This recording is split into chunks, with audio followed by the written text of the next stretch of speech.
శ్రీ లలితా సహస్రనామ శ్లోక వివరణ. శ్లోకం 29. భండపుత్రవధోద్యుక్త బాలా విక్రమనందిత.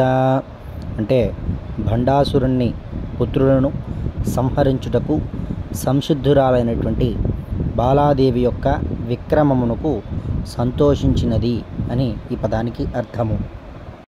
మంత్రిణ్యంగా విరచిత విషంగవతతోషిత. అంటే మంత్రిణీదేవి చేత చేయబడిన విషంగవధను విని సంతోషించినది అని 29వ శ్లోకానికి అర్థము. శ్లోకము 30. విశుక్ర ప్రాణహరణ వారాహి వీర్యనందిత. అంటే విశుక్రుని ప్రాణాలను హరించిన వారాహీదేవి యొక్క పరాక్రమానికి సంతోషించినది అని అర్థం. కామేశ్వర ముఖాలోల కల్పిత శ్రీ గణేశ్వర. కామేశ్వరుని యొక్క ముఖమును చూసినంత మాత్రమున కల్పించబడిన గణపతిని గలది అని ఈ 30వ శ్లోకానికి అర్థము. ఛానల్ సబ్స్క్రైబ్ చేసుకోండి. ఈ యొక్క సమాచారాన్ని 10 మందికి అందజేయండి.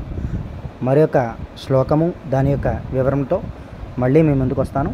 అంతవరకు స్వస్తి.